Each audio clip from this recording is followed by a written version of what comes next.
say returning. Third strike, he lost the thrust in the engine, so he's returning immediately. I leaned over, saw the flames. Like, this isn't good. You know, this is not what you want to see. 155 people on a routine flight suddenly faced death. He's at 900 feet. Man, it's going to be like 9/11 again. We can't do it. We're going to be in the Hudson. The pilot came on and he said, "This is the captain speaking, brace for impact." You know, we're crashing. So I quickly typed out a text. Plane's on fire, and I love you and the girls. I felt sad that I might be leaving a family so young. I was not ready to die yet. I have too many things to do. Saturday's going down. I and a lot of others thought this is it, like this is the end. I reached over and held the hand of the lady next to me and prepared to be a dead man. In the water. You get anybody, you send it right over to the Lake and Town. They called it a miracle. But for the passengers of Flight 1549, the crash was just the beginning. We've survived the crash, but now we're going to drown. This is the story of what really happened on the Hudson.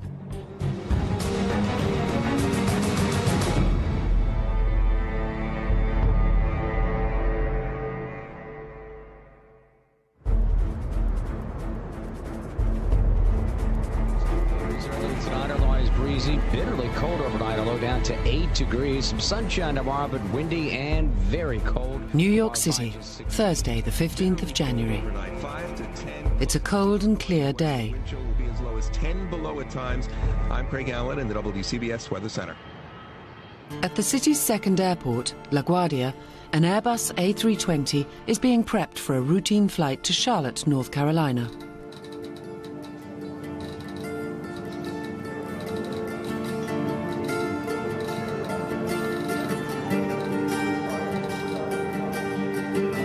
One regular commuter on the New York-Charlotte hop is business consultant Vicki Barnhart. She makes the 4-hour return plane trip every week, leaving her husband Mike to look after their children, Michael 4 and Samantha 8. I was excited and I was looking forward to getting back home. My daughter had been working hard all week to get all of her homework done so that she could spend time with me Thursday evening when I got home.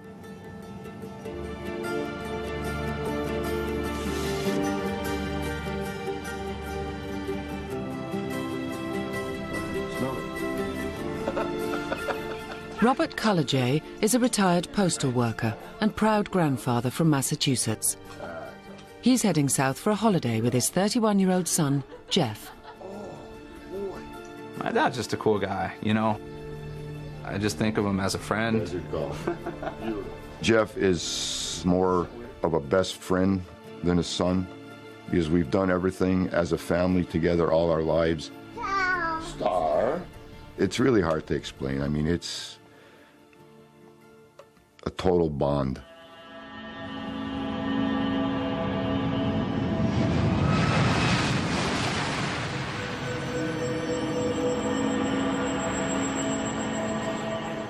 US Airways Flight 1549 gets clearance to board. But when father and son, Rob and Jeff Cullejay, check in, there's a hitch. The flight is almost full. Rob is assigned a seat in row 6, but Jeff has to sit separately, near the back of the plane. Last minute flight, we couldn't sit together. And Jeff, my son, ended up in seat 24. You know, we didn't even think anything about it, one way or the other. On an ordinary day, a minor inconvenience. But today, it means they will face death alone. Vicki Barnhart is also unhappy with her seat, in the jet's back row. I don't like sitting in the back, but the flight was packed. That was the only seat. I did try to actually move my seat closer to the front, but there wasn't, so I just stuck with it. Obviously, had no choice.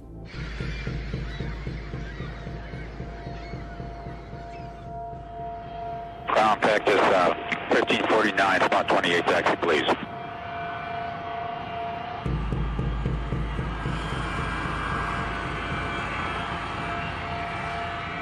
At 3:24 p.m., the flight, call sign Cactus 1549, is cleared for takeoff. Cactus 1549 is squawking 7134, and we're runway 4, 360 and 5,000. Okay, 1549, water clearance. Reback spec, ground point 7, verify information, Papa. We have Papa, thank you, Cactus South. The Airbus A320 takes off from LaGuardia's northeast runway. It weighs 66 tons, and its two engines have a combined thrust of over 40,000 horsepower. There are 155 passengers and crew on board.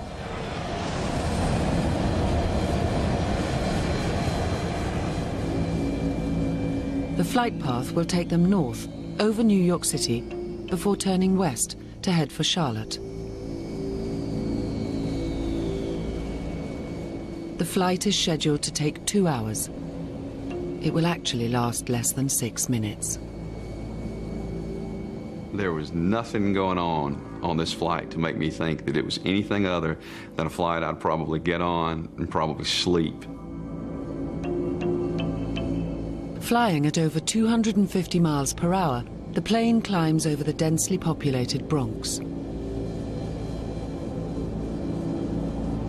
54 seconds later, with engines still at takeoff thrust, the jet reaches 3,200 feet. Sales manager Mark Hood, traveling first class, is in seat 2A.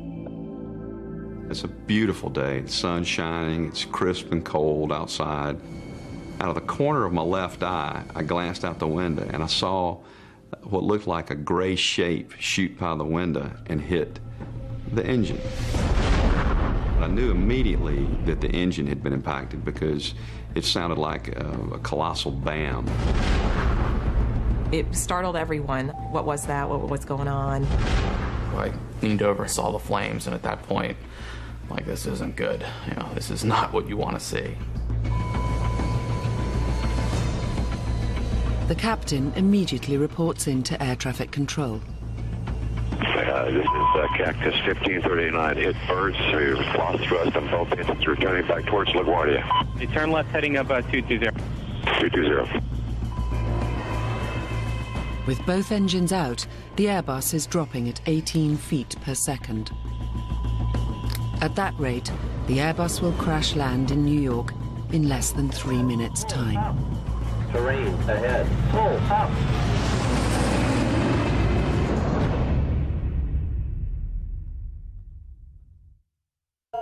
Crew's got emergency returning. 1529. He bird strike. He lost all engine. He lost the thrust in the engine. He's returning immediately. An Airbus A320 with 155 people on board is coming down over New York City after a massive bird strike took out both engines.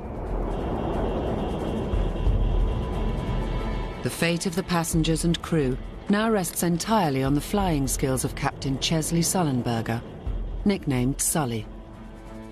Married with 2 daughters, he is 58 years old, just 7 years from retirement. He has flown for US Airways for nearly 30 years. The defining moment of his life and the lives of 154 other people is less than 3 minutes away.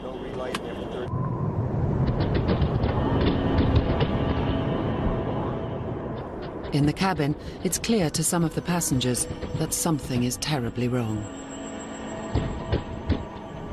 The turbines weren't really moving as quickly as what you would normally expect, and there was an eerie silence except for a knocking sound.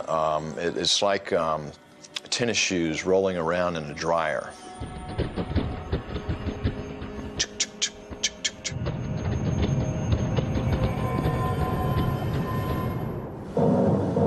Okay, that was a bird strike. Now the power is beginning to roll back, indicating that we do have a loss of power on both engines. Former Airbus pilot Jay Joseph is flying a flight simulator, which is an exact copy of the Airbus A320 cockpit interior. Levers idle. It is programmed to simulate a jet's second-by-second response to a double-engine failure at 3,200 feet. Every flashing light and instrument display is what the pilots would have seen and heard when disaster struck Flight 1549. Terrain ahead.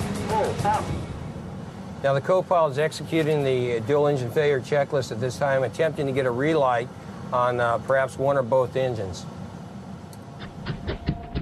Okay, he's continuing with the quick engine start checklist at this point. While Captain Sullenberger flies the plane, the co-pilot works through the procedure in the Airbus manual in a bid to restart at least one engine. The point that the aircraft lost thrust on both engines, it was essentially a glider, a 140,000-pound glider.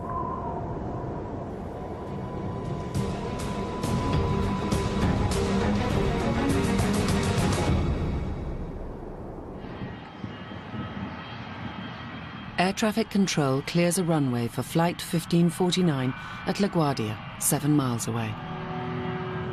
Hi, Cactus 15.9. It's going to be left traffic to runway 31. Unable. Cactus 15.9. Runway 4 is available if you want to make left traffic to runway 4. I'm not sure we can make any runway. What's over to our right? Anything in New Jersey? Maybe Teterboro? Okay, yeah. Off your right side is Teterboro Airport. Do you want to try to go to Teterboro? Yes. Ahead of him is Teterboro in New Jersey, but even that is 6 miles away.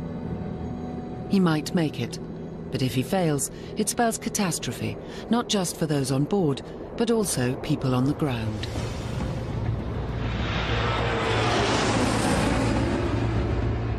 As a professional pilot, Captain Sullenberger is trained to be calm in any situation.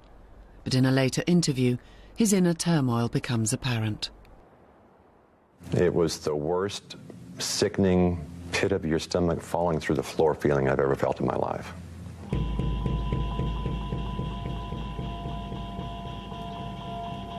The physiological reaction I had